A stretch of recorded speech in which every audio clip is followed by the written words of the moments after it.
Cerca de 22 mil pessoas no Brasil têm foro privilegiado. Elas não são julgadas em primeira instância por crimes comuns. A Constituição manda que deputados federais e senadores, por exemplo, sejam julgados apenas pelo Supremo Tribunal Federal, mesmo que sejam acusados de crimes como matar ou roubar. Da mesma forma, juízes estaduais e procuradores de justiça só podem ser processados pelos tribunais de justiça estaduais. Mas uma proposta pronta para votação final no Senado quer mudar esta situação. Todas as autoridades seriam julgadas por crimes comuns na primeira instância e poderiam ser presas se a condenação for confirmada já em segunda instância. O foro privilegiado passaria a existir apenas para julgar os crimes de responsabilidade inerentes aos cargos que ocupam. E para falar sobre esse tema, o fim do foro privilegiado, nós convidamos Eugênio Aragão, subprocurador-geral da República, e Samer Agi, juiz de direito do Tribunal de Justiça do Distrito Federal e Territórios. Senhores, desde já agradeço a presença aqui. Essa proposta que acaba com o foro privilegiado para todas as autoridades do país foi aprovada na Comissão de Constituição e Justiça do Senado no ano passado e agora está pronta para votação no plenário. O grande debate, o grande argumento que foi utilizado, tem sido utilizado na defesa da proposta é que ela caminha no sentido de acabar com a impunidade no país. Então eu pergunto aos senhores, são favoráveis a essa proposta, são favoráveis ao fim do foro? Vamos começar com o senhor Eugênio Aragão, que também foi ministro da Justiça. Olha, eu tenho um certo cuidado com esse tipo de debate no momento que o país atravessa crises políticas.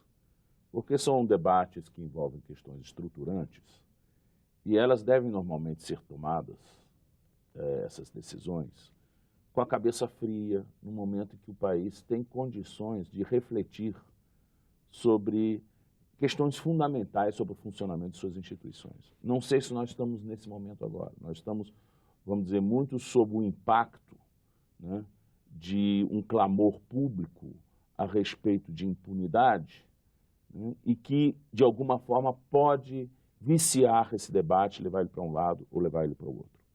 Mas, em princípio, sim, é razoável que se pense que o foro não deve ser privilegiado para ninguém, porque nós vivemos numa república em que todos têm o mesmo tratamento diante da lei. Então, se criar algum tipo de privilégio, sempre lembra aristocracia e não democracia, né? Mas, por outro lado, o que está no centro desse debate é a imparcialidade do julgamento, né? Esse julgamento feito na instância inferior, ele é mais imparcial do que o julgamento feito na instância superior. Por outro lado, também, quando a gente fala de imparcialidade, a gente também deve sempre lembrar da necessidade de haver um duplo grau de jurisdição, porque o duplo grau de jurisdição, ele é uma garantia da imparcialidade também. De certa forma, é uma segunda opinião que se busca de uma outra instância, né, para garantir maior isenção.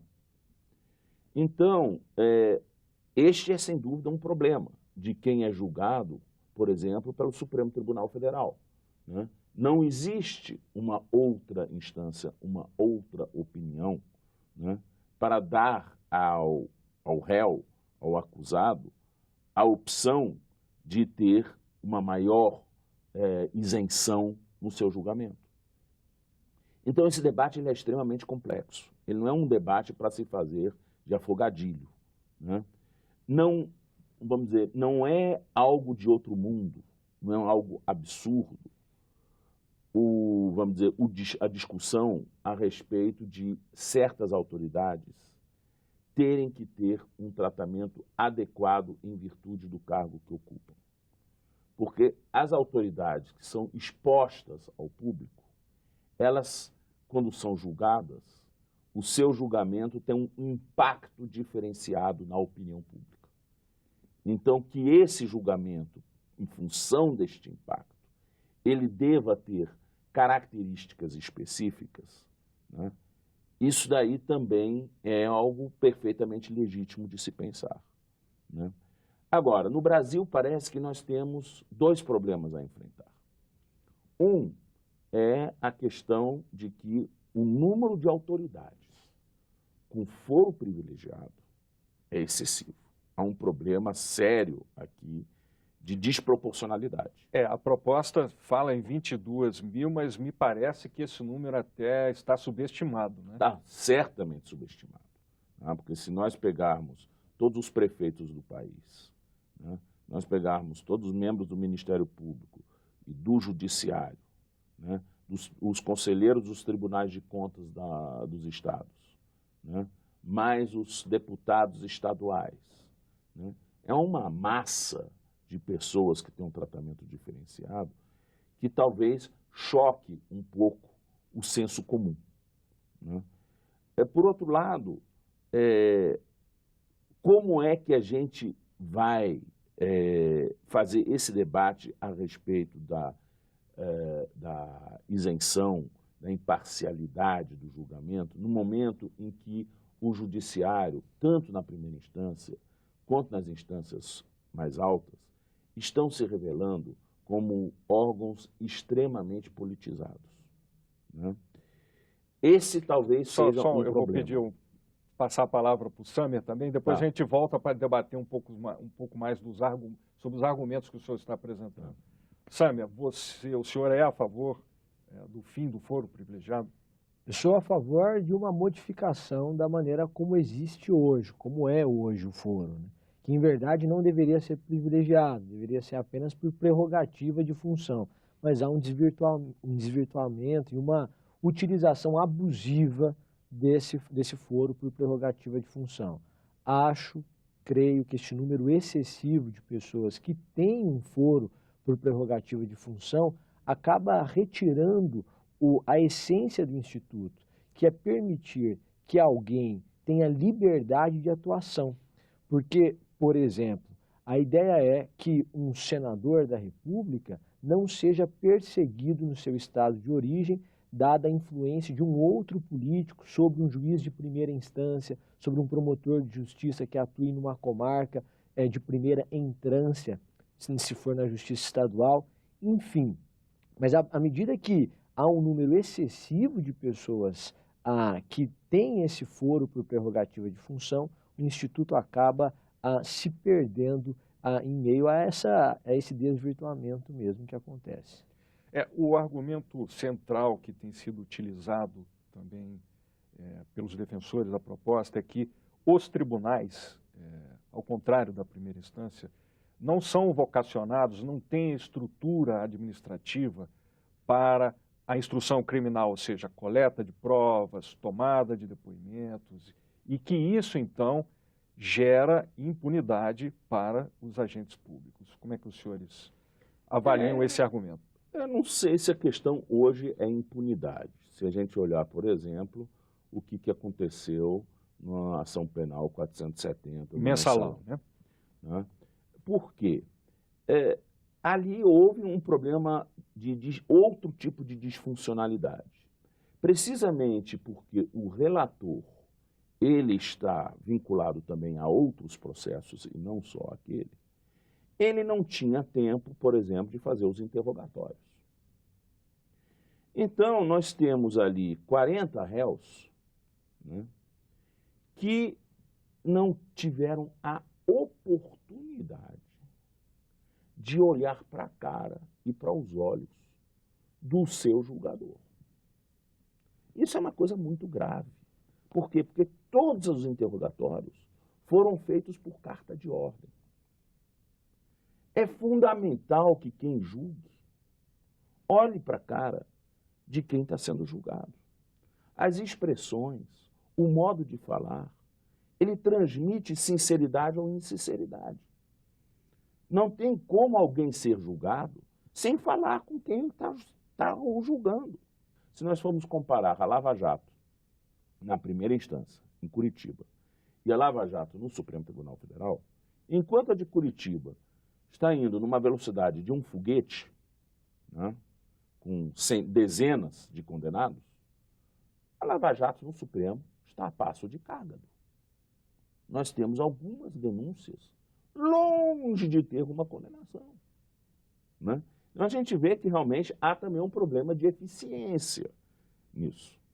Samir, o que você acha desse argumento? Então, os tribunais não têm a vocação, não têm estrutura para fazer essa instrução? Em verdade, a questão da estrutura, como o subprocurador ressaltou, hoje os tribunais se valem de juízes de instrução, de cartas de ordem, para que o processo possa caminhar. A questão é que, a partir do momento que se concentra em 11 ministros, em um tribunal, o julgamento de milhares de pessoas, não é possível a celeridade. O ministro ressaltou da ação penal 470 que não houve impunidade. Mas não houve impunidade, claro, graças a um trabalho do Supremo, mas existe certamente um forte peso da opinião pública no tocante à celeridade. Porque se nós nos esquecermos da ação penal 470, conseguiremos encontrar diversas outras ações penais no Supremo, cujo trâmite é muito mais demorado. E por quê? Porque não teve essa repercussão que acaba influenciando, já que se pressiona o tempo todo o julgador e a corte para que seja levado a julgamento. Acredito que talvez essa retirada da competência dos tribunais superiores, do Supremo, do STJ e mesmo dos tribunais de justiça e TRFs, em um primeiro momento, leve a alguma celeridade para a condenação em primeira instância. Mas, se nós nos valermos do princípio do estado de inocência, da presunção de inocência, essa condenação só terá efeitos e repercussões políticas, porque, do ponto de vista jurídico, ele ainda não é condenado. E ainda há todo um processo e a possibilidade de duplo grau de jurisdição, ele ainda é elegível, se é essa questão, se for apenas na primeira instância a condenação. Então, do ponto de vista jurídico, não sei se a celeridade seria tamanha. A Lava Jato, na primeira instância, já condenou dezenas, mas todos os condenados na primeira instância pela Lava Jato ainda são presumivelmente inocentes para a Constituição. Pedir licença aos senhores para fazer um intervalo. No próximo bloco, vamos falar sobre o foro privilegiado no mundo, em outros países.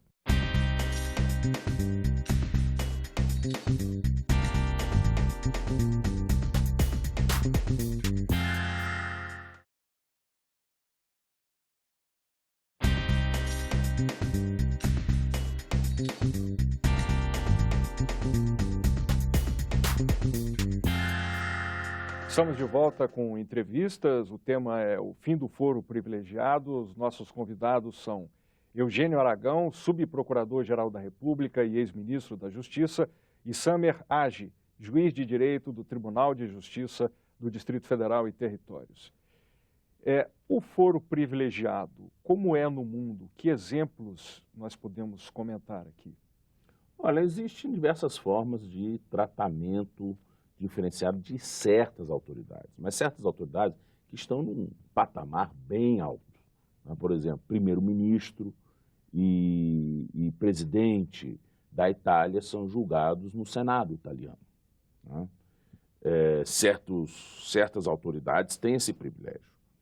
Na Alemanha não existe esse privilégio, qualquer um é julgado no primeiro grau, mas dependendo do assunto, se ele for de interesse da segurança do Estado, o Procurador-Geral Federal, né, o Bundesstaatsanwalt, Generalbundesstaatsanwalt, pode chamar a ação para o BGH, para o Bundesgerichtshof, que é o STJ alemão, né?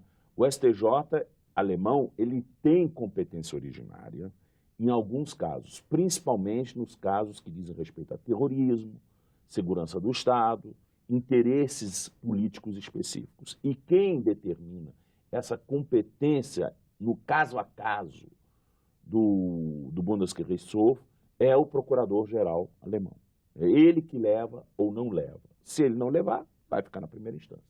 Então, ele tem que ter a sensibilidade política se um caso é para ser levado para o BGH ou não é para ser levado no BGH. É razoável isso. Me parece que Há casos que têm mais impacto do que outros, né? Da mesma forma, por exemplo, no júri, existe entre nós o princípio do desaforamento, o instituto do desaforamento. Quando a gente sabe que uma determinada comunidade não tem condições de oferecer isenção no julgamento de um caso que causou clamor público, pode-se transferir esse caso para outra comarca. O senhor acha que, então, gostaria de perguntar, que houve uma emenda, uma emenda apresentada pelo senador Ricardo Ferraz, que acabou não acolhida pelo relator, senador Randolfo Rodrigues. A emenda previa a permanência do foro apenas para os chefes de poderes. Seria uma alternativa? Acredito que sim, acredito que uma alternativa razoável, porque não há desnaturação do Instituto. A partir do momento que o presidente, vice-presidente da República, presidente do Congresso, presidente da Câmara e os presidentes de poder no âmbito do judiciário também têm esse foro por prerrogativa de função, você permite que haja liberdade de atuação. Liberdade de atuação e de expressão daquilo que o cargo exige. O ex-ministro e subprocurador ressalta bem que, a despeito de, na maioria dos países que são países de destaque no mundo, não apresentarem foro por prerrogativa de função, há uma maior formalidade, uma maior burocracia, uma maior exigência para que se processe ou não se processe a autoridade, a depender da autoridade, a depender do caso que é levado a julgamento. E isso merece ser levado em conta, principalmente porque não é possível desconsiderar a cultura brasileira. Porque falamos da Alemanha, falamos da Itália, mas temos uma outra cultura aqui. É bem possível que o fim do foro por prerrogativa de função implique perseguições, principalmente em época eleitoral. Mas existem mecanismos de combate, habeas corpus, recursos, mas basta pensar numa denúncia oferecida nas vésperas ou às vésperas de uma eleição. Uma eleição em que se tem um candidato com 51% das intenções de voto e o outro com 49%, o oferecimento de uma denúncia às vésperas de uma eleição, um mês antes, uma semana antes, não é possível ainda que se questione, talvez 2 dias antes, não é possível que se questione junto a uma instância superior, e a eleição se define assim. O senhor trouxe um exemplo que suscita a discussão sobre um outro tema, que nesse caso específico, não seria um caso de abuso de autoridade? E existem os instrumentos, hoje, esses instrumentos são eficazes para combater o abuso de autoridade, por exemplo, de um membro do Ministério Público ou de um juiz, no caso que o senhor exemplificou aí? Existem instrumentos, existe até uma discussão de recrudescimento desses instrumentos, mas a questão não é apenas essa, é que ainda que esses instrumentos existam e ainda que eles possam ser utilizados, talvez o tempo não permita que eles sejam utilizados tempestivamente, adequadamente, oportunamente, antes de um pleito eleitoral, por exemplo. Então, há um efeito no pleito eleitoral, há um desgaste da imagem, porque ainda que... E o resultado depois não vai poder ser revertido. Não acontece qualquer mudança. A ação de improbidade, que não é uma ação criminal, não é uma ação penal, para ela hoje não há foro privilegiado, né? Os senhores acham que deve permanecer assim no caso da ação de improbidade? Olha, a ação de improbidade tem, aliás, uma história muito curiosa, né? Já houve a tentativa de se criar foro privilegiado com a ação de improbidade, que não deu certo, mas o Supremo Tribunal Federal tem um precedente muito curioso em relação a improbidades atribuídas a ministros do próprio Supremo, né? O argumento foi em 2 linhas. E na primeira linha é de que a improbidade não cabe quando existe crime de irresponsabilidade, né? Essa foi uma linha. Portanto, que há, de certa forma, um bis in idem entre o crime de irresponsabilidade e a improbidade, né? Não me parece que seja esse o caso, porque a lei de improbidade cobre hipóteses que a lei de crime de responsabilidade não cobre, né? A lei de crime de responsabilidade é muito ampla, os seus termos são muito genéricos, mas a lei de improbidade é mais específica, mas ela tem um âmbito diferenciado. E o segundo argumento, esse daí foi, vamos dizer, talvez o argumento mais de autoridade, foi no sentido de que não é possível que um ministro do Supremo Tribunal Federal seja julgado por um juiz de primeiro grau, né? Isso seria inverter a ordem hierárquica. E me parece que ali, nesse segundo argumento, que nós vemos hoje um claro, vamos dizer, uma certa prepotência dentro, vamos dizer, da verticalidade em que se estrutura o judiciário hoje, né? Porque, veja bem, teve um outro caso muito curioso, que foi na prestação de contas no Tribunal Superior Eleitoral do Partido dos Trabalhadores. As contas de 2010 foram reprovadas pelo Tribunal Superior Eleitoral com uma enorme multa de em torno de 20 milhões, que daria atualizadamente hoje para o Partido dos Trabalhadores, com base na ideia de que, pela ação penal 470, ali, teria sido constatado que os recursos utilizados seriam recursos advindos da VisaNet, eram recursos públicos desviados e tudo mais, e que o empréstimo feito pelo partido no Banco Rural seria um empréstimo fictício, seria uma simulação. Ocorre que também, na primeira instância, o Partido dos Trabalhadores foi condenado, numa execução, a pagar esse recurso para o Banco Rural. Então, efetivamente, o Partido dos Trabalhadores fez um empréstimo e, como não pagou o empréstimo, foi executado, a execução foi implementada e transitou em julgado. Na hora do debate, o então presidente do Tribunal Superior Eleitoral, o ministro Dias Toffoli, me veio com esse argumento que eu julgo que é uma pérola, né? Entre a coisa julgada do Supremo Tribunal Federal e a coisa julgada da primeira instância, senhores me desculpem, mas eu fico com a coisa julgada do Supremo Tribunal Federal.